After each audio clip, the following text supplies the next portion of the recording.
The doctor is in. Celebrity entertainer Kanye West has been in the news for more than his presidential campaign. His wife revealed his struggle with bipolar disorder. Could you have a Kanye in your family? Well, joining us to discuss the early signs of bipolar disorder and how to get help for your loved ones is board-certified Beverly Hills psychiatrist Dr. Carole Lieberman. Welcome to Bloom, Dr. Lieberman. Thank you. So, Dr. Lieberman, what exactly is bipolar disorder? Bipolar disorder is a mood disorder where there's a genetic predisposition. In other words, a parent or a grandparent, someone in your family tree would have had it before, and you inherit the genes, but it doesn't necessarily mean that you are going to be bipolar. There has to be some kind of trauma or stress that brings it out. So what's interesting, Kanye, of course it's sad what's happening with Kanye. What's sad is that he's not getting the treatment that he needs as soon as he needed it. But what's one helpful thing is that it tells us, it can allow us to understand some of the symptoms. And one of these triggers that he had is that his mother died on July 12th. So whenever you have something, a date, an anniversary reaction coming up, some kind of an event that's going to spur on memories that are very painful, for example, that could be the kind of thing. I mean, plus you also decided to run for president. I mean, I'm sure there were other things going on too, but you can be aware if you're concerned about a family member, whether there is something coming up in their life. Of course, now with COVID and the riots and all that, we're all under a lot of stress. So this is a time when people who are predisposed could have some kind of an episode. Now, when I said it was a mood disorder, it has highs and lows. And different people have different extremes of highs and lows and different patterns of highs and lows.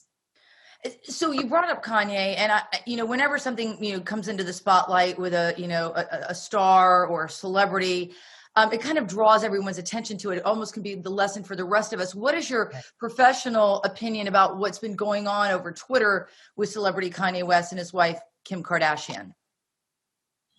Well, it's been very frustrating to watch because, in particular, Kim Kardashian has been making the statement that she's powerless to do anything to help him.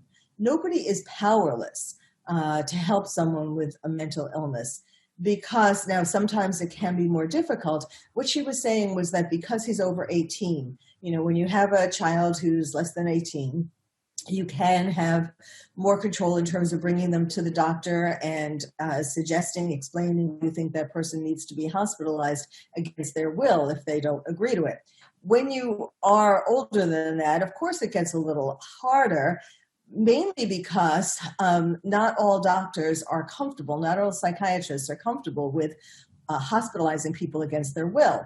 But clearly, Kanye has the signs, and what you need for involuntary hospitalization is for the person to be a danger to self, a danger to others, or gravely disabled, meaning unable to provide food and shelter for himself.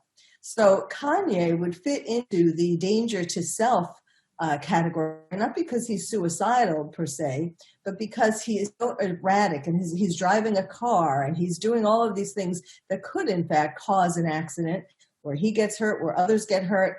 And it really doesn't take that much effort to think that he fits into the category and to hospitalize him. And that's what she should have been doing.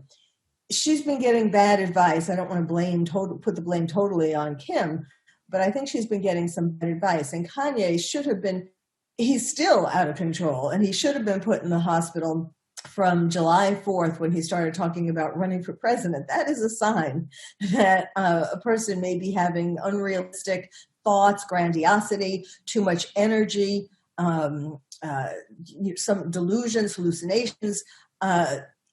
They should have gotten a clue, especially since he was diagnosed before in his first episode. He was diagnosed at 2016 and he was hospitalized and then let out too early and apparently not getting sufficient treatment since then, which is a problem. There's the manic phase and the depressed phase. It's a little easier to get people to get help in the depressed phase.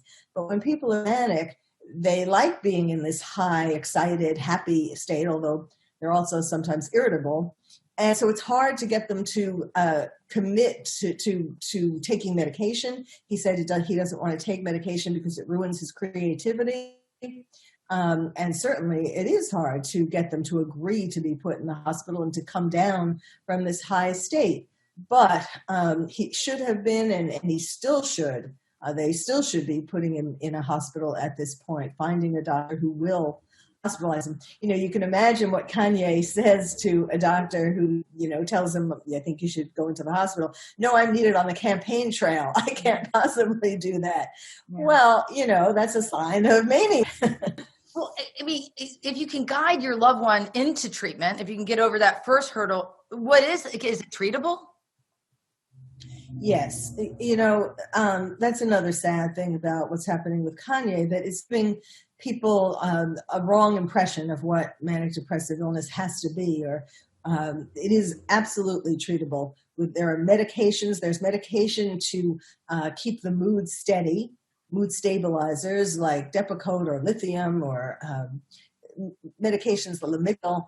And then if you're in a manic phase, you also need to take an antipsychotic medication in addition to the mood stabilizer.